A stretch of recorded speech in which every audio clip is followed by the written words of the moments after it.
Welcome back, everybody, to the Thrivestry podcast, mastering the art of thriving at life, where we talk about creating change in our lives and in the world around us. I'm your host, JJ. This is my other host, Gigi. Say hi, Gigi. Hi. And today we're going to talk about programs, and as far as picking a good sort of CrossFit program or gym program if you can't do Thrivestry. And also the myth we want to go over is the constantly varied thing that we see that a lot of CrossFit gyms subscribe to, and that workouts and movements should be constantly varied, and kind of how that applies to even like the more traditional bodybuilding splits or following a more structured program.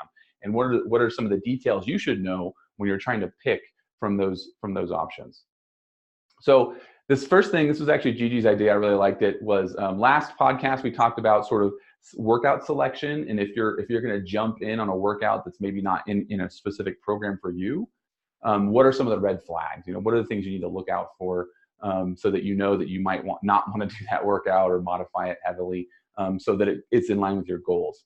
And then today, I was trying to figure out how to make this less than a 4-hour podcast, and that was and this happens sometimes. I have friends and family who live far away and they're not near a Thrivestry gym, and they're saying, how do I pick a gym or a program that what are the things I need to look for? What are the most important things that I feel is a good program. So for those of you guys who maybe are doing some programming on your own for your own gyms, this is going to be some of the big macro view ideas of what you should be thinking about when you're thinking about programming. So Gigi, why did you decide to make this a topic? Well, first I just want to say, when you said that it was my idea and you liked it, it's because all of my ideas are good ideas. So just for clarity. And the reason is because when you work in the fitness industry, you do get a little bit sheltered because you know where to go, who has the best programming, and all of your friends are kind of in this circle of like high quality stuff. But once in a while you're faced with like, okay, the real world, right? And so what happened is a friend of mine left the current gym that he was at and went to go to one closer to his house. And basically what happened is he was like telling me about his workout, and I was like, well, that's a lot of body weight stuff you've been doing the last couple of days. You better check to make sure that they're doing Olympic lifting. And he was like, oh my God, what if they don't do Olympic lifting? I'm like, dude, you better check, because it's really common that a lot of gyms that don't have a good intake program, their clients are not skilled enough to do Olympic lifting in a mass setting, right? Like in a group X kind of program. And then the second thing that I noticed about the programming in their gym is that there's no underlying skill or strength cycle at all. So when they go in, they do a warm up and they go right into the workouts. And the workouts are long. They're like 20 to 40 minute, high volume, basically just exhausted all the time. But now it's been a couple weeks that I've been watching this programming, and there seems to be no rhyme or reason or no underlying design for this programming, and it just got me to realize that, like I said, like we are really sheltered working in the industry because there's certain standards that we kind of accept, we take for granted, but the reality is that most gyms are not doing things like an underlying strength cycle or skill progressions or putting really any thought into having a plan. Having a plan, right? Like no plan whatsoever. So I thought I would ask the master of programming himself. Well, the first thing I like to point out is that, you can't evaluate a program on one day, on one workout, right? So, if you like are traveling and you're looking at gyms to visit and you see some crazy workout, that doesn't mean that gym has bad programming. In fact, it's really hard to even judge a program by 1 week, because it depends on what they're focusing on and what their plan is. Now, if you start looking at multiple weeks in a row, you have to say, okay, do I see a theme here? Is there a plan? Are they talking about what's going on? What the plan is for the for the next few weeks or the next month or so? And then you can start to see those sort of red flags. And so if you're going to evaluate a program or you're talking to somebody at that gym, you can ask, okay, so how do you guys program, and what sort of plans do you follow? And if they'd say, well, we just, we do constantly varied. We do constantly varied. And it's like, what you're saying is you make it up as you go, right? Yeah. That is not what they mean by constantly varied, right? CrossFit is not random. Truly random means you could do 3 5Ks in a row, that would be truly random. So it's not, you're not throwing darts at a dartboard to make up workouts or select workouts. But there needs to be an overall plan, and it needs to change throughout the year. And so, with Thrivestry, we have 3 seasons. We have sort of an open prep season, and we have sort of a running season and a weightlifting season. It actually goes open, weightlifting, running, and it kind of rotates throughout the year so that there's a little bit of variance. Now, for the most part, it's still a GPP program, so we're only changing a small percent, but it does kind of help kind of give people a little bit more variety than just like the same program all year round. I will say, I want to just give an example before you move on, that I used to be one of those gym owners, and this is going back now 7 years when we first opened the gym. And we knew, we had done our level 1, and I have a biology degree and had done some personal training. But aside from that, there wasn't a lot of research or thought put towards the strength of the programming, right? Because there was 7 years ago, all I knew was either CrossFit's constantly varied hopper method, right? And then the other side of the equation, which is like the bodybuilding, the cyclical kind of stuff where you're adding weights and increasing all that kind of stuff. And you're on the same method for 6 to 8 weeks or whatever, right? And so what we used to do, just to put it into perspective for people who don't know from the perspective of a coach or a gym owner, was literally like the night before or the morning of, look at what you've done for the last couple days. Think about what you like to do. Throw together a rep scheme you haven't seen yet that week, and throw in some movements that you haven't yet done. And that's literally as far as the thought went, because that's constantly varied. And the problems with that is that there's so many personal biases. There's so many, I would never program wall balls because they fucking suck. and I just don't think about them, right? But then, so you have, people are creatures of habit. So if it's the same person who's just randomly throwing things together, it's like you said, it's not random. It's random for them, for that person, for what they like to do, what, challenges them, what they enjoy to do. Well, it's random. It's random compared to a program where you do the same movements on the same days each week, right? Right, exactly. But the point is that there's little to no thought put into it at all. And this is maybe spending a total of, call it half an hour every week on programming, which is not really what you should look for in a gym. Like, if you're going to attribute your physical fitness to something, it's got to be a little bit more than that, right? Yeah, I mean, and this does speak to the power of sort of the CrossFit Metcon methodology, is that it works really well even if you're not doing a good job programming. Or for those of you who are just making, picking workouts on your own and doing them randomly, or seemingly randomly, just, you find a workout online and do it or whatever, then it still actually will get you pretty good results. In fact, better results than a lot of other programs in a shorter amount of time. I won't say it's better results than a more traditional program if followed strictly, but most of those programs, in order to get the same or better results, it requires a lot more time invested and a lot more boredom, because you're doing the same, sets and reps and everything. So CrossFit programming works really well, and that's kind of what muddies the water when it comes to when we're talking about programming, because again, even like not good programming still gets pretty good results. But when it comes to like a gym where this is, the job, they should be trying to get as good of the programming as possible, because that's what you're paying for. You're paying for good coaching, good programming, and a good environment. If you just wanted to get, okay results using the style, then you could just do open gym, or you could just, train at home. So one of the reasons you're investing in a gym membership at a good gym is because they're supposed to be putting effort and attention into the programming. And we got to remember too that even if the programming's okay, if you can get another program that's 5% better, 5% better every workout and 5% better every week starts to compound, right? So we start to see compound returns on that investment, versus programming's it's not that important, and it's like whoa, hold on a minute, it is, because one of the analogies I always use is food, and it's like your programming is your menu, right? And if you don't have good food on the menu, it doesn't matter how good your service is in delivering the food. If all you're delivering is grilled cheese sandwiches are great, not every day, And so the idea is that you need to have these, that you want to have your gym invest the time or the money or whatever into a good program. So For individuals doing programming, following a gym's program, and sticking with it is important, or finding a program you can do on your own is important. But like I said, the main thing is that they have a plan. That's the biggest thing about following any program, is it's not just workouts thrown together, and you can sort of see that there's a theme or whatever. Some gyms will do like a month. This month's theme is this. That's one way to do it. That's pretty good. But one of the biggest ones, and this is a big proponent, or a big component of Thrivestry, is the strength focus.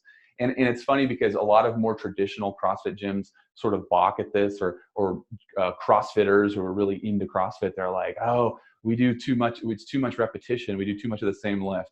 And one thing I want to point out is that, yes, we focus on a lift for 6 weeks, but we do that lift 1 to 2 times a week. So on average, about twice a week. Usually it's 11 or 12 sessions spread out over 6 weeks.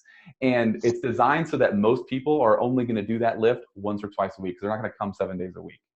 And so it's like, okay, we have people who are doing, you're doing the same lift once a week, 6 weeks in a row. Oh my gosh, there's no constantly varied. And there's, I'm so tired of doing the same lift over and over again. It's like, come on, people. Like, if you want to get better at these movements, you have to put in some repetition.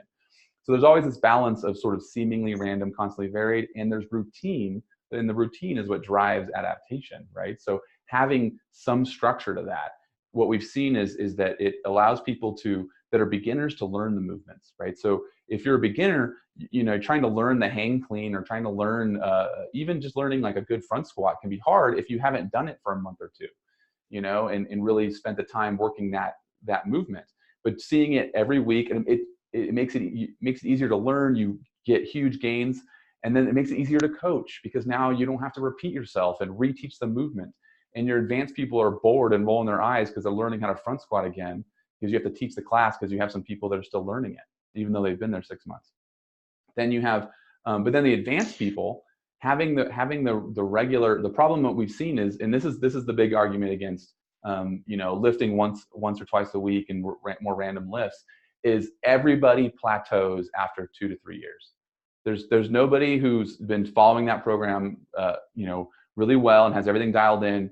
Their lifts and everything and their metcons will start to plateau after 2, 3, maybe 4 years. So a lot of gyms that are newer, or coaches that are newer, will say, oh yeah, everybody's making gains. Everyone's making gains. You're like, that doesn't work forever.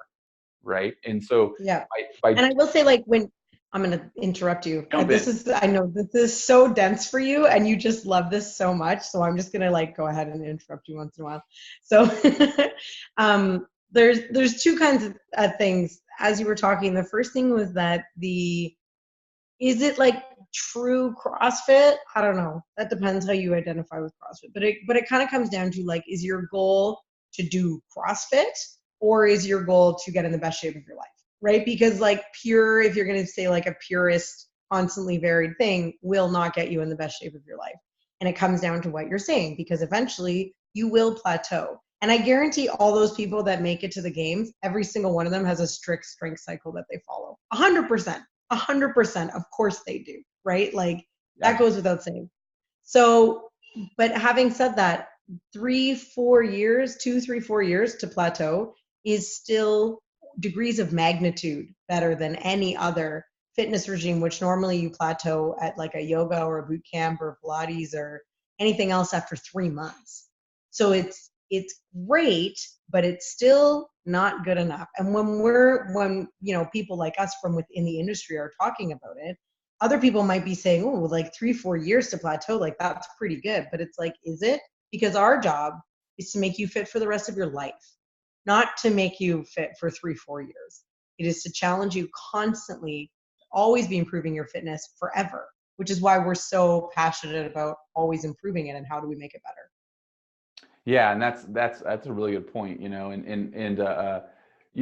there's this thought like, oh, well, it'll get them fitter faster than the routine, the strength focus. And I have to stop and say, no, it won't, because beginners will progress faster on these movements. And, when it comes to something like push-ups, someone who can't do a push-up on their toes, that's a strength issue. Doing a workout with 150 modified push-ups, on a box or on their knees is not going to get them any closer to doing a push-up on their toes, but doing some strength work on the rings, or doing, bench pressing and doing other strength movements where we're doing smaller sets and we're trying to work toward that, that's going to get them their push-up faster. And that's going to allow them to do the Metcons better. And so you get this effect where they affect each other. And so most people can't, they can do a Metcon, modified or whatever. And yeah, they're going to get hot and sweaty and they're going to get that benefit. But again, when we start applying the strength principles to that and that adaptation, they're going to be safer in those Metcons. They're going to be less likely to get tweaks or injuries, and they're going to be able to progress faster. Now, for the advanced people, this is what I was going to finish on, was, again, that plateau issue. What happens is everybody starts to hit these certain numbers. I know one of the ones, for example, you'll see is that most men in a CrossFit, a more traditional CrossFit style program, will plateau their deadlifts right around 405. Maybe a little bit under, maybe a little bit more, depending on their size and their background. But the deadlifting, once or twice a month and doing deadlifts and Metcons it means they're only going to hit that. They're going to start to plateau at that, and that's pretty good. But again, if we want to continue to progress and get stronger at the deadlift so that other movements are easier and everything else is better, we need to spend a few weeks, like we are right now in Thrivestry. We're going to spend 6 weeks doing deadlifts, and the beginners are going to learn all the good components. Now the advanced people have enough routine to where they can actually eke out another PR, right? So they're going to get better after 6 weeks because there's enough routine there. So it works for both ends. It works for the beginners. It works from the advanced people. It's easier on the coaches. And so now people, like some members might complain about that, but you need to explain to them why that we're only doing 11 sessions of this over 6 weeks. So that means you might do it anywhere from 6 to maybe 11 times. And it's the whole idea is that you're going to get a lot better at this lift at the end. Now we do other lifts on top of that too. So we're not just doing just that lift. We're going to mix in. If we're in a deadlift cycle, we're still going to squat every week. And then that's going to be a more traditional, where we rotate through the different lifts so that we don't lose ground on all those other ones. And beginners will still make progress on those. Advanced people are kind of doing a little bit more of a holding pattern on those other lifts, but we're not losing ground. I make sure with all my spreadsheets, so I don't have any biases, that we still get all the lifts in the proper ratios. I have to add something here, because we're taking it for granted that people listening care about getting better. And I just want to point out that the reason that it's so important to constantly be challenging your fitness and giving yourself new stimulus and putting yourself in stressful positions is because when we're talking about physiologically fitness, there is no maintenance. So like you said, like maintenance does not exist in the human body. It exists in a dynamic equilibrium where it's constantly reacting to the world around it. And you said, most men will max out at 405. There might be men who say, well, I'm okay with that. But the reality is that you'll hit 405 for like a few years. And if you're not introducing new stimulus and constantly challenging yourself, you will degrade, because your body is not being challenged anymore to push past that. So number one, it's going to adapt to the stimulus, and you'll actually not be able to get any stronger at all. And then what happens is that over time, your body gets weaker as we age, period. And that's not something that anybody can avoid.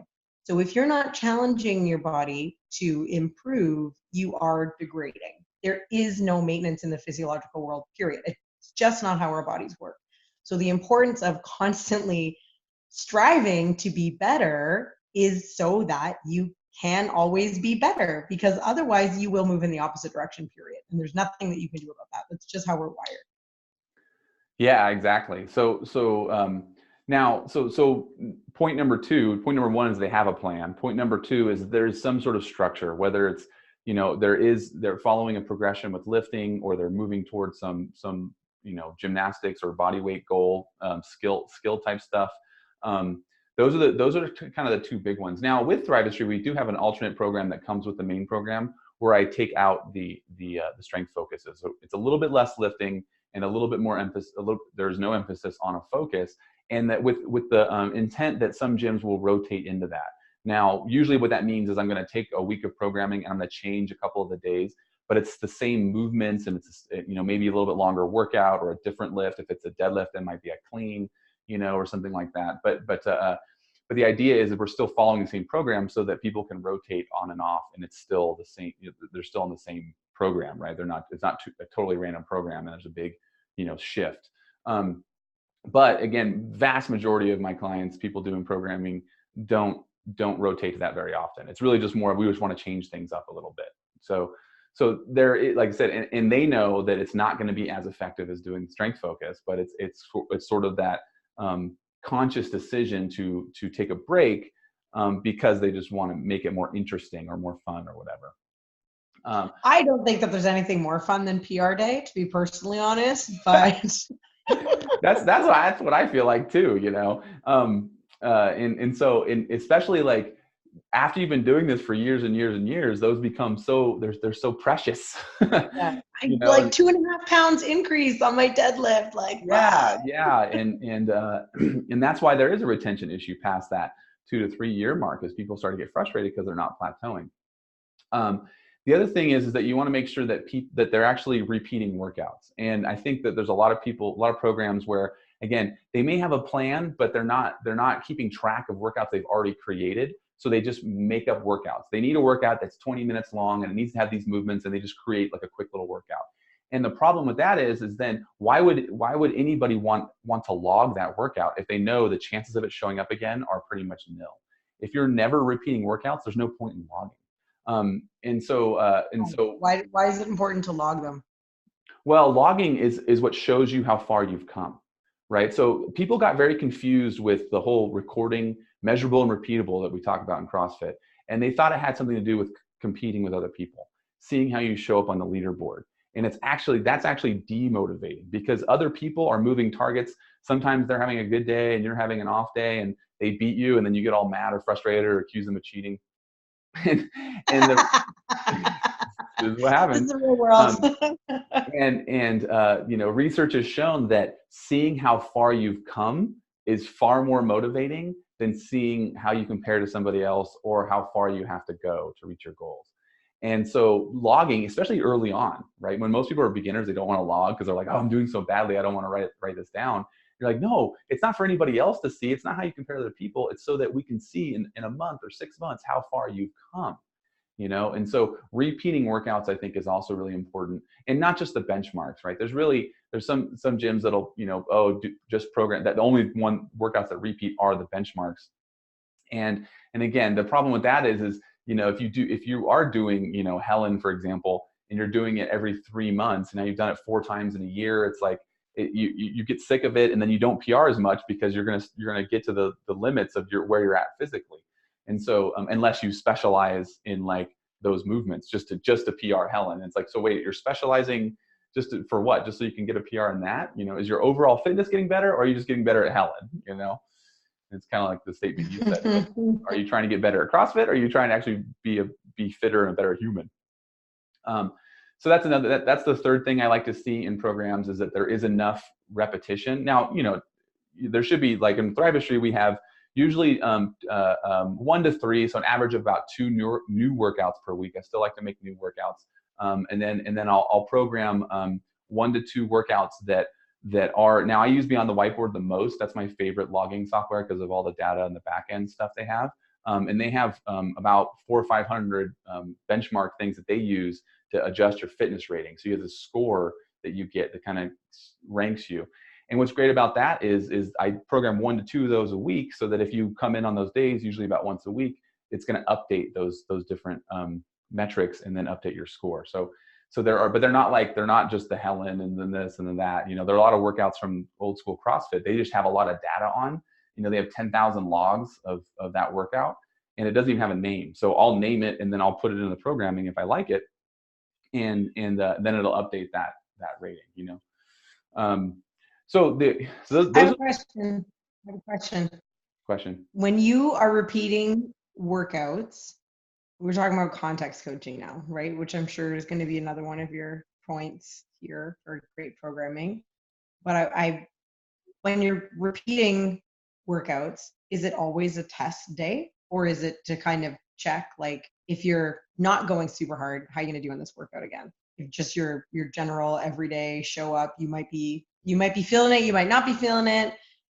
Maybe you ate breakfast, maybe you didn't eat breakfast, whatever. Like, is it more to just kind of check how you're, like a check-in as opposed to a test, or is it always testing when you're repeating? Yeah, and that's a really important point is again, if you're recording you need to record your average output, right? So then it's a data point and it's not a comparison. When you're always trying to compare on the leaderboard and beat whoever's in the class, or scored a certain place that day, then every day you're going to push yourself really, really hard. And you can't do that every single day. And it also skews the results, right? And if you're always pushing yourself super hard, then eventually you'll break down and then you'll have bad scores, but you'll also hurt yourself. And instead of saying like, I'm showing up, I'm going to perform at the practice context, which we'll talk about in a second, and say, it's just a measurement of where I'm at today. I guess one way to think about it would be like driving. That like if you want to drive really hard and really fast, you can get from your house to where you need to this specific place, your kids' practice, for example, in 7 minutes. Yeah, exactly. 7 minutes. I can do it if I have to. But normally you're like, you don't want to do that every single day because you're going to get a ticket, or get an accident, right? These are bad. This is bad outcome. So you purposely leave at 15 minutes to make sure that if, there's traffic or you get stuck at all the lights, like you're still not going to show up super late. And So what you're saying is that I shouldn't be like, oh no, it's only 7 minutes because I've made it in 7 minutes once? Yeah, exactly. Exactly. That is not a good strategy. You shouldn't try to go every single place at top speed. Now, that also gives you that flexibility to where, if something does come up, then you can accelerate when you need to. But if you start tracking everything in your life, like where you have to drive in the shortest possible potential time, then you're going to be late all the time or get a ticket or get in an accident. And the same thing goes with your fitness. Like you should have your set pace where you're challenging yourself. You're still going hard. These workouts are going to be hard, even when you're not pushing yourself super hard, and you're still going to get the results and the benefit of that. And then occasionally, usually about once or twice a week, if you're feeling good, you will go harder and push yourself. And that's when we have the context. So this is number 4. So Context I coaching is number 4, right? Yes. Yeah, I think this will be number 4, which is context. And the gym should have a practice mentality as the default. So that what that means is I prefer to have 3 contexts, and I learned this from Kenny Kane out in Santa Monica School of Mastery, or the CrossFit LA, one of the original gyms. They practice context, competition context, text, and mental toughness. And there's a specific ratio, but just know that about 6 out of every 10 workouts is a practice context. So by far the majority. About 3 out of 10 is going to be a competition context, and 1 out of 10 is going to be mental toughness. And instead of going into all those details, just understand that this really resonated with me coming from the martial arts, in that from day one you knew that when you are physically punching and kicking each other, like you can't go hard. You have to go slow, and you have to, even when you were sparring, it was free sparring. You never went 100% because you were guaranteed both of you were going to end up getting hurt, and like the old Chinese saying is, when 2 tigers fight, one is killed and the other is mortally wounded, right? And it's when you go into the gym every day and you go in like you're battling for your life, you're going to get hurt. It's not if or maybe, it's you are going to get injured. And either in the workout or you're going to be sore the next day, and tweaks, you'll notice it the day after, or just the frequency, that beat down every single time you come in is going to wear you down eventually until something breaks. And so having a more practice mindset around the training, so we're going to practice skills, and we're going to work on technique, and then in the workouts we're not making people, you might start with good form, but then it's like, well, just keep going, keep going, one more round, and everything turns to shit. And then again, that's when people get hurt, and you're not getting any real physical benefit. You're not burning more fat or building more muscle by going that hard, right? So slowing down, if your form is looking bad, and maybe you don't even know what that is because you're newer, the coach stops you and says, okay, can you do it like this? Show me it this way. And you can't. They may say, okay, we'll do this version instead, or let's drop the weight, or whatever, or only do 7 reps instead of 10 this last round, so that we don't go into that red zone. And you're still exhausted. You're still getting a good workout and all the benefits that come with doing those metcons, but you're just not risking injury. And so that's the practice sort of context that should be the default, but you also want to have the other ones that keep it interesting. Yeah, I think it also has to come down with, what we talked about in the last podcast, which was what's the physiological response that you're trying to achieve with this specific workout, right? And if you look within like, okay, the practice context, what is it that you're trying to practice? Is it just a hinge that you're trying to practice, which is like any movement where you're opening and closing your hips, right? Like a duck. One of those water ducks. That's what I Yeah, always think of. good. Um, so if that's all that you're trying to achieve, there are a lot of different ways to achieve that specific thing, right? So you can go sometimes at least when I used to coach, it was like we would scale things. It wouldn't even look like the original workout at all. But when you compared physiologically, the response that you would get from what we scaled it to what the program, like the RX was, totally the same. And all it depends is where you exist on that scale, so that you need to, how much stimulus you need to give yourself so that you can get that response. And I know, like, when we switched to Thrivestry programming, having the parameters of mental toughness, competition, or practice was huge for our members, because they knew if it's competition, we're not going to scale it that much, because the goal is that you do fucking, like, maybe you'll get your first muscle up ever by doing this. But the goal is not to get a 15-minute AMRAP done to get that physiological response. The goal is to get your first muscle up, because that's what the competition is right now, or whatever, right? So it Or really yeah, helps. I'm not a big fan of the term RX anymore, but it's not. I don't think it's terrible to use it, but when you're recording a benchmark and it has pull-ups in it, maybe you can only do 1 or 2 pull-ups at a time. You do on a competition day, we'd say, okay, you know what? Do the first round or 2 with just doing 1 or 2 pull-ups at a time and just get it done. And see how close you are to doing the whole workout that way. And then afterward, so you don't hurt your shoulders or shred your hands or get frustrated, then go to another progression step down, so you can keep the intensity up and keep moving and stay safe. Yeah. But that would be a competition context instead of doing that every single day. Yeah. Yeah, so having guidance on, okay, because we can't go hard every single day. Like I said, you will get hurt. So having that and it's a global gym thing. Like your whole gym needs to have this sort of mentality where if someone is kind of going crazy, like the whole gym looks at them funny, like whoa, bro, like what's going on today? Like like you're just going It's crazy. practice Like day. yeah, like and when it becomes part of your culture, you have less injuries. You have people moving so much better, and there's no ego around dropping down. You may have a really advanced person who scales down a movement because they're like, yeah, I just get sloppy with this movement. My shoulder hurts the next day. I'm just going to do this today because I know this is what's best for me. And Yeah. that's like the practice context. Now, if some gyms, though, I will say, kind of take this to an extreme, and every day is a practice day. And the problem with every day is a practice day, people will get bored and frustrated because they do need that challenge, and they do, the competition days sort of spice things up a little bit more and make it more interesting. Like I said, there's nothing better than PR day. Right? Yeah, exactly. Well, and what is a PR? It is telling you how far you've come from where you were before. That's why PRs feel so good. It might feel good to beat someone in class that normally beats you, but if you try to rely on that, like I said, that's the path to a lot of frustration and everything, and it's really hard. In fact, most of the top competitors I know are really good at staying in their lane, right? Literally, if there's a lane, they don't even look at what the other people are doing, right? They're doing the workout, they're following the plan, and they do Like an exactly what they're actual supposed to lane, do. Yeah, not just and like I'm really good at clean, so I'm going to stick with cleans. You mean like the physical lane that they're working? yeah, I mean, but at the same time, they're not like on Instagram worrying about what everybody else is doing in their training and what PRs they're setting. They have a plan to be the best that they can be.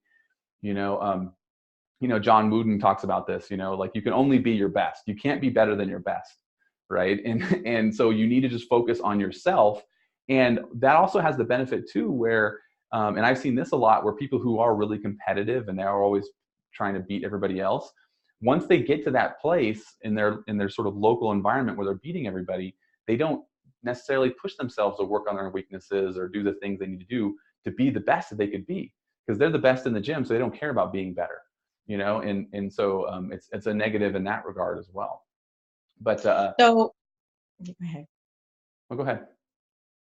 I was gonna say, I feel like there's like a bunch of layers here that are starting to emerge when it comes to like good programming. So you want to have strength cycles and skill cycles, and you want to be mixing up the workouts so that you're still doing all of the movements, and you want to have competition days and practice days. So would that mean, like, when we're talking about like PR day, right? So there's a lot of different ways that you can have a competition day, right? You could compete on like a benchmark workout, or you could compete on bench press. Benches. Or like you could be PRing on any one of your lifts, or you could be competing on any one of the workouts, right? Like there's a lot of different ways, and neither one of those will burn out your clients if you, right? Do you see what I'm saying? So like there's the potential for a lot of different ways to test and to Yeah, and have it doesn't. fun. And remember that competition doesn't necessarily mean you're competing with other people in the gym that day, right? It could be like, say, you're competing with your old score. Yeah, you're competing. And usually when I do a workout that is what I consider sort of a benchmark, it means that we're seeing it, at least once or twice a year, sometimes a little bit more frequently. I usually don't post workouts repeats any less than 12 weeks apart. But so maybe it's been 3 months, and that's also when it is a competition context, that's also when I tell people they need to be sure to log. So even if they're not a really good logger, they need to log that workout, because that one will show up again, and it will be a competition context, and we do want to compare like to like. We used to even do, when we were running Thrivestry in the gym, or when I owned a gym, because we did Thrivestry right up until we closed. We didn't leave, but to clarify, You never left. Still doing it. We used to, even if people didn't attend on a competition day, we would have them do the competition, the PR or the workout, whatever it was, the next day or the day after, or basically whenever the next time they came in, because that was the more important thing, was making sure that they were improving, and they could skip out on like, the generic, let's swap in like a deadlift or a squat or whatever. But if we've been working on the push press cycle, you got to finish the push press cycle with a test, because we need to make sure that was our check at the gym for our coaching, to basically make sure that you were improving, right? And when it comes to using like a hybrid membership, for example, you need to know what your client's goals are and how you're going to get them there. And the only way to test that is to test, because otherwise you don't know if your coaching is actually working or not, right?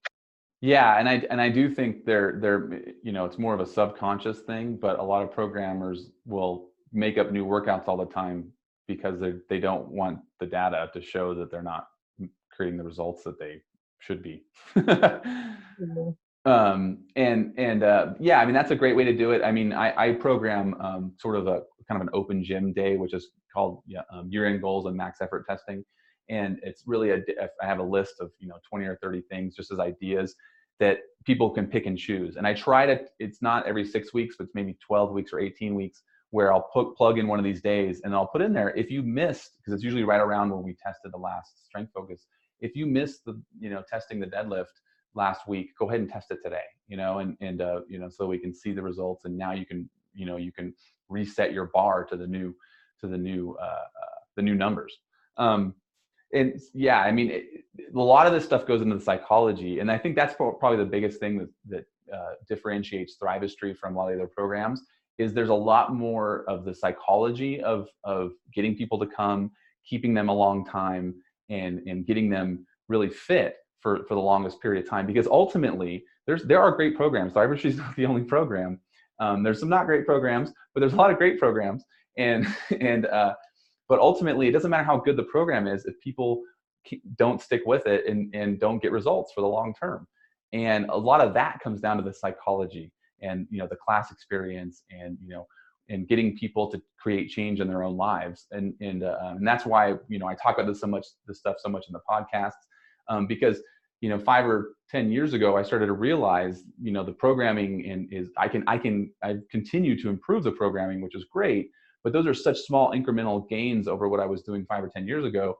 But where the real benefit is the psychology, right? And when we start to get, all those pieces dialed in, that's when people stick with it for 10 years or more. And that's what we want. Would that be like the last point, number 5? Well, I think if you're a regular person looking for a program or you're doing your own programming, I think the last point is there needs to be skill practice. And there's a reason why I call the Thrivestry main program the Mastery program versus the other one's called, there's Propel and other names. I think that probably the best thing about the Metcon format, the CrossFit sort of Metcon format, is that you can get a great workout in 15, 20, 25 minutes, and then you have the rest of an hour to work on other things. So spending 40 minutes is not going to give you, twice as much benefit as a 20-minute Metcon, right? In fact, you start to get negatives when you start doing those frequently. And but you also lose the ability to work on some strength, which I consider skill, by the way. When I say skill work, it means we're going to spend some time practicing squats, and so strength is really more of a skill than it is. We are getting physiological benefits to it too, but I consider it kind of more on the skill side than the physiological side from a benefit standpoint. And then also spending, 5 to 10 minutes each class practicing a movement, whether that's learning how to do the kip or just practicing an Olympic lift or practicing, ring dip progressions. Those things are so beneficial because people will not do that movement if it's showing up in the Metcon. They will always sandbag. If you have a workout with ring dips in it and you put ring dips, okay guys, we're going to practice ring dips for 10 minutes. People will do as soon as you turn around, they're stopping because they don't want, because they know it's going to negatively affect their workout. And so they will sandbag it. And so then they don't get the practice that they need. People also won't experiment with other variations, other progressions and other things that help them get that because they also don't want to be embarrassed. So if you show them a new progression or a new version that you want them to use in the Metcon, they're not likely to use it because they know it's going to affect their score and they're going to look foolish. But if you have time set aside for skill work, which is just sort of play, there's no time, there's no clock, we're not recording numbers, there's no, we're not, so you're not trying to hit this specific number on your lift or whatever. Then you'll play around with these other variations and progressions and you'll learn. And this is one of the reasons why I can still program with confidence, handstand push-ups every once in a while in a Metcon. Now in a regular gym, especially kipping handstand push-ups are not for regular folks. That's considered a performance, that's an advanced thing, but they can be done safely and effectively when we've spent, when that person has done, 6 or 7 skill sessions over a period of the last few months of handstand progressions. And they've demonstrated that they've learned how to do a strict handstand push-up down to 1 or 2 ab mats and they can rep those out. Okay, now let's start practicing maybe the kipping technique. When you can do Can I ask you something? I gotta ask you something. How long have you been in the CrossFit world? 15 years? Is that right? 2004. Yeah, 15 years. 15 years. So I just wanted to draw attention to that because some of the things that you're saying is stuff that I would have never seen. And I had my gym for 6 years and I never saw people like avoiding a practice because it was going to be in the Metcon. And I'm thinking that there's probably people that are listening to this that are like, oh, that never happens at my gym. Well, I've never seen that happen. Like this guy's full of shit. The reality is that over time, you will see everything. And here you are 15 years in, right? 15 years of programming 7 days a week, which is however many thousands of programs, tens of thousands, I guess. And this stuff is what happens, right? And the longer you stay in the game, the longer, if you want to do this for the rest of your life, this is the stuff you need to be considering, right? These are the lessons to learn. Thank you, Gigi. Yeah, I mean, and again, the skill work is really like one of the most beneficial things you can do is you give people an opportunity to practice and learn, and because they're not learning in a Metcon, they are getting some repetitions in, and in the first few rounds of the first few minutes, their body's going to learn that movement. But after a while, the technique starts to go, and your body isn't adapting and building the myelin that it needs to learn the movement for efficient movement. Now it's just trying to get the work done and stay alive, And so having the skill work is so important because then, as I was mentioning with the handstand push-ups, you can then include the more advanced movements in the Metcons occasionally, because that person has spent time practicing. And like what we do with Thrivestry is I'll do a lot of times the skill will be something that's showing up a few days later. So, we might be doing squats on a Monday, and the skill practice warm up, we might do some pistol progressions just to practice. We're going to warm up the legs, warm up the squat pattern. And then on Wednesday, there's a Metcon with pistols. Well, guess what? Everybody who came on Monday just practiced their pistols. You as a coach know what progressions the people should use. So you're still going to warm it up and practice it a little bit before the Metcon, but you've already got an idea. They have an idea of where they're at. So they're not thinking, I don't even know which progression I should use for this Metcon. And everybody's asking the coach a million questions. So it's like, oh wow, it's like we planned that. Another layer. Yeah, another one would be like the week before. So like we might do a rope climb skill progression, on a Friday, and then the next Friday there's a rope climb workout, and everybody's all dialed in before the workout even starts. So having skill progression without the physiological negative effects of doing it back to back, right? So that's why it's important. Like it's great to warm up with rope climbs before the Metcon, but it's better to have practiced ahead of time, right? Like, yeah, and there's also all that research around learning and spaced learning. So they talk about when you're learning a new language, or you're learning anything mentally, but also physically, the spacing of it's important, because you can't cram and do a whole bunch and expect to retain as much information as if you spent the same amount of time but spread out over an interval. That is a great podcast topic for us to discuss. Yeah, and so and this will tie into our constantly varied random thing that we're going to go over in a second. But yeah, those are the 5 things that I like to see in programs. The first one being that there is a plan. The second one being that there is progressions and consistency around either gymnastic skills or strength, or both. The third thing was now I already forgot what the third thing was. The third thing was context. So that was 4. That was 4. We might have skipped 3. What? We might have skipped 3. 4 was context, and then 5 was the skill work. Repeatability, was that 3? Yeah, that's what it was. Yeah. There you go. That's what we're going with. Someone should have written this down, man. Yeah, I know. It's all in my head, and it was really hard for me to even contain down to those 5, because there's like 47 other ones I could probably spot out right off the top of my head. But yeah, so going on to the next part of the podcast, we're going to talk about this sort of constantly varied perception that's the best end all be all to getting people fit, and because CrossFit's the best way to get people fit. And the reality is that good programmers, it's not totally random, and it's not constantly varied. There are plans for the week and the week to week, and we're looking at not just the movements being varied so that people aren't doing the same movements over and over again on the same days, but we're also varying the length of the workouts and the style of the workout and all the stimulus the workout's providing. And that's really important, for entertainment purposes, so it's not boring or monotonous, which is what can happen when you're doing, like one of my favorite strength programs is the starting strength program from Rippetoe. So boring, the most boring. And to be honest, guys, that's the difference between competitors and regular people. Is competitors do all the boring stuff. Like they're just living in their worst weaknesses and doing it over and over and over again. And that's what makes you good at the sport. Before you move on, can you explain what is the theory behind the benefits of constantly varied?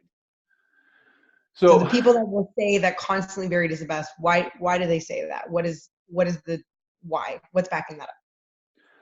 Well, I mean, it was just that when you took people and you did this, where you changed the workouts up frequently, and then you measured them in the beginning and you measured them at the end against some people who did the same routine, the same 3 workouts every week, then the people who did the constantly varied got better. So that right there, like, what else do we need to know? But physiologically, what's going on is when the body is a dynamic system that is always adapting. And if you're focusing on a specific set of movements or workout domains, your body will adapt to those, but then not adapt to the other things. Or even again, backslide because of the dynamic system part. Versus if we're constantly varying, the body has to adapt to everything, right? So if we're working on running and we're working on lifting and we're working on body weight stuff, and then the body starts to adapt everywhere. And there is this benefit of working on your lifting can make you better at running, right? And having a better cardiovascular system makes you better at lifting. And there's this effect that we see when everything's working together. And that's the human animal wasn't designed to do repetitive tasks day in and day out. It evolved doing a large variety of tasks, and that's what makes it healthy. Right. And so that's and then the whole idea is the 10 domains of fitness, right? So if you're constantly varied, you're always, like you said, there's always a new physiological stimulus, which challenges you in all different ways instead of consistently challenging you in the same way. And then it goes into talk about the 10 domains of fitness, right? So you want to be able to challenge yourself on, I don't even know if I could recite them now, but it's like what, cardiovascular health, and then balance. I don't know. What are they? Agility, accuracy, power, speed. It's strength, speed, power. Yeah. Balance, accuracy, coordination, cardiorespiratory endurance, and stamina. That's only 8. Oh yeah, that's only 8. Flexibility, right? Yeah, flexibility, and then what's the other? Agility. Agility. Yeah, I think so. Yeah, and then I just want to, like, when we're starting to like deconstruct this myth a little bit, right? So that, like, there's this great, great studies and people that are more organized with data collection than me. I'm not going to say you, because you're more organized than anyone I know with data collections. Like, you should see the spreadsheets, ridiculous. But so you've got these 10 domains, and the whole idea is if you vary your workouts, then you're always able to hit these 10 domains. You're always varying the stimulus. And like I said earlier, right, like if you're not constantly challenging the stimulus, you won't always improve. But the reality is that the way that you build success in each one of those 10 domains of fitness is different, right? So if you're trying to build strength, the best way to build strength is to do a strength cycle. Like you said, it's like starting strength, which is one of the most boring things. Okay, so if we're going to say that that's the best way to build strength. Okay, so now we've got one of those 10 domains ticked off, right? Then the best way to build cardio is not by running long distances. It's by running, like, interval training and that kind of stuff. Okay, so now we're going to layer that on, right? What's the best way to build power and speed? Layer those on. Now all of a sudden you've got this program where you are able to excel in all 10 domains of fitness using what has been demonstrated time and time again as the best way to program. But you can't do all that because that's 40 hours of training every week, which is unreasonable. Yeah. And I mean, even like 8 hours of training a week, it starts to really cut into, your recovery ability, right? So that's the thing is starting strength, for you guys who don't know, it's basically, you do a squat, you do the same, you rotate between 2 workouts and you do 4 different movements. The basic program is you do a squat, I believe it's squat, strict press, deadlift, pull up. And then the next one is squat, power clean, bench press, pull up. And so you always start with the squat and you always end with a pull up, and you just rotate every other day, right? So it's like Monday you're doing version A, Tuesday you're doing B, and then you do some warm up reps, and then you hit a specific weight for 3 sets of 5, basically. That changes depending on the lift. But and then it's just a linear progression. You just add weight every workout, and until you can't, and then you back off, and then you do it again. And it's great if you don't have access to a better program, or if, again, strength is your main goal, and so your body can devote all of its resources to that strength stuff. But again, if your plan is to become as fit as possible, as you're doing that, your other domains of fitness will decrease. They'll start sliding backward, right? Your flexibility will go down. Your cardiorespiratory endurance will go down. Even your stamina will go down. Stamina is how many reps in a row can you do, and so if you're willing to make that sacrifice, that's one program you can do to do it, and you have the discipline to do the boring program all the time. It's a great program. I can't say anything bad about it other than what I just said. But like I said, for most people in their lives, that's not the main goal, and they want their workouts to be a little bit more entertaining, right? While they get more generally fit, and that's where I really think that the most powerful part of the Constantly Varied isn't as much about the program. I mean, let's say you had 12 workouts, 12 different Metcons and lifting sessions or whatever spread out, and you just rotated through those 12. If they were well designed, you would get results just as fast as somebody who's doing a more constantly varied program, but you would get bored eventually. And I think the biggest part of what made CrossFit, so successful was that because it was constantly changing, it just was just fun because you were doing something different every day and you weren't repeating the same stuff. And I think a lot of gyms get kind of caught up in that sort of piece of it because they want their workouts to be fun, so people keep coming back.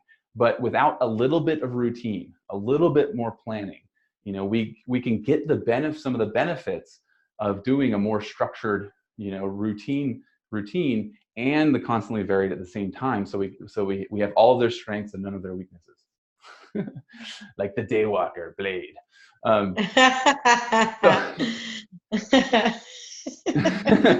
As a mother of 2 ginger children, Daywalker is a word that gets thrown around my kids a lot.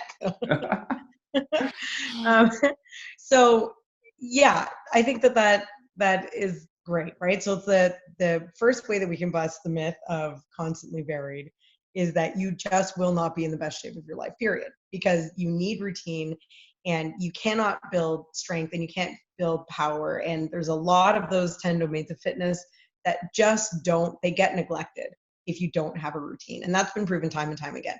And then the second thing that I want to say that is a way to kind of deconstruct the benefits of constantly varied is that you really negate the fact of the body only moves in so many different ways. And Sean Manso, really smart guy who did By the Numbers, he was really good at he calls them rhyming movements, right? Or it's like, yeah. Mm-hmm. And the whole concept is that a hinge is a hinge is a hinge. And an upper body push is an upper body push is an upper body push. And when you're doing constantly varied all the time, what you're kind of ignoring is that, great, you did, we talked about this in the last podcast, you did deadlifts day 1, you did kettlebell swings day 2, you did I don't know, what's another very similar movement, whatever else, day 3, yeah. But they're all the same movement. So you might be constantly varied on the surface, but as far as what's going on inside your body, it's not that different. And again, without a plan and without something to say, no, this is the same physiological response on day 1 as it is on day 2, as it is on day 3. It's all the same thing. And you end up actually varying it significantly less than you would if you had a structured plan to keep you on track and to keep things in check and everything like that. Yeah. I mean, and it's funny because like you mentioned, say you did a hinge on Monday and then you used like a primarily squat movement on Tuesday. So then on Wednesday you might hinge again. But what happens if the person who didn't come, who only comes Monday and Wednesday, now they're hinging on both their workouts and they didn't get a squat. So right. It's better if you do like less reps of hinging and maybe a little bit of squatting, and then you kind of rotate through. And then on Wednesday you do more of a running or row, so like that's the art of programming, right? Is looking at it. And sometimes, I'll hear people ask me like, oh, we did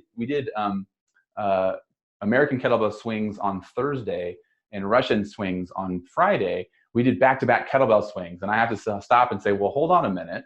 Like first of all, we did a total of 50 reps of each, spread out with other movements. Like people, there is a program called the 1,000 Kettlebell Squat Program where you do 1,000 kettlebell squats every single day. Like it's not bad for you. Actually, when you build up to it, it's actually fine.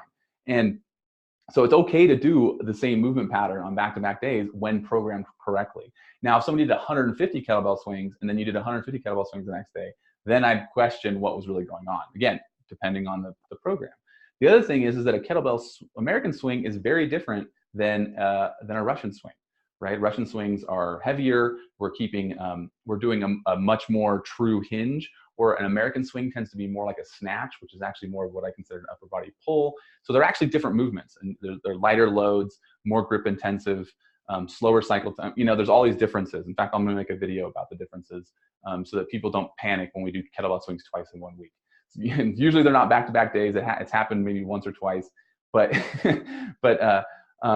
even just in the same week, people say like, oh, all we do is kettlebell swings, and it's like, like hold on a second, and I think people kind of get caught up in, well, it's got to be constantly varied, and it's like, well, if you distill down the movements into the primary movement domains, how constantly varied can it be? Are you squatting? Are you hinging? Are you doing, are you upper body pulling? Are you horizontal pushing? Are you running? It's like, okay, these are the ingredients that we're working with, and there's going to be repetition of those things, and that's not, quote, constantly varied. Where constantly varied, for example, is a 5K run. I program a 5K run usually on a holiday, right? When the gym's going to be closed, because people can do a 5K run on their own. They don't need to come to your gym and do a 5K run. That is not a good way to get people to come to the gym. And I've always subscribed to, I try to make the workouts look fun and enticing and easy. I'm kind of known for that. I'm kind of known for the workout, people going, oh, that looks way easier on paper. Yeah, that's the point, because when it looks easy, people aren't as scared, and they're not afraid to come in. And ultimately, the more frequently we get people to come in, the better, right? And a 5K run is an important, I think, test of fitness and kind of where you're at with your running ability. And everyone who has been doing sort of this style of training or programming should attempt a 5K every once in a while just to see where they're at. But I'm not going to program it into a gym class day, because there's just so much better things we could be doing with our time. If someone wants to test their 5K, they can do it on their own or when the gym is closed. I might also say that, like, if you're paying a coach to coach you, I would not feel like I got my value if I went in and then went to run 5K. Like, I wouldn't feel like I really got that out of my membership. Well, okay. So on that thought, how does that work on a 40-minute Metcon? Right? Well, exactly. Right? Like, if you're coming in and you're doing a 40-minute Metcon, and there's 15 people in the class, and it's just basic movements that you don't need a lot of coaching on, and you're advanced enough to where you know when to slow down and when to pace yourself, or not hurt yourself. Like, are you getting coached? Like, like I said, the benefit past that 20-minute mark, what's the real benefit there? Like, again, it's not twice as good as a 20-minute Metcon or even a 30-minute Metcon. So I'm just gonna take this like lid, this proverbial lid right here, and I'm just gonna put that right back on the can of worms that you just opened. And then we can talk about that next week, and we can talk about what is the role of a coach in a class. What should you be expecting? Because that is a lot. That's a mouthful you just said there, my friend. Let's leave that one be. All right. Yeah. So think about that between now and the next podcast, and again, from a constantly varied standpoint, there is a certain amount of variance that's going to keep it entertaining and drive some adaptation, but that's not the most important thing of the programming, right? That it is constantly varied, and it's not going to, it isn't the best way to get people fit in the long term, if you're truly constantly varied. So seemingly random and constantly varying the movements is an important part. It's one ingredient, but it's not the only ingredient or the most important ingredient. All right, I think we're done here. That's it for today, guys. If you are looking for a good program, think about those 4.5, 5 things that we went over when you're looking at programs. I'm going to list them one more time, see if I can get it right. So the first one is they have a plan. The second one is that they actually are doing progressions over time. The third thing was again, I forgot this thing again. Repeatability. Yeah, the repeating workouts. There you go. Which goes back to the planning and everything else. They're actually repeating workouts so that you can record them. The fourth thing was they actually have a practice context, or at least talk about the approach of the workout that day, whether it's a competition or practice context. And then the fifth thing was that they do dedicated skill work that is actually going to help with the programming, not just randomly randomly throwing in skill work every once in a while isn't ideal either. And then, of course, the tip of the myth that we busted is that constantly varied is the most important ingredient in programming. All right, guys, thanks again. If you guys are tracking this on YouTube, make sure you hit like and subscribe. If you're listening to the podcast, share it, please. Get other people to listen to this stuff. If you're a gym owner or a coach and you want a client to hear this stuff, send it to them, share it in your private groups. I really appreciate it. And we'll see you guys in the next podcast.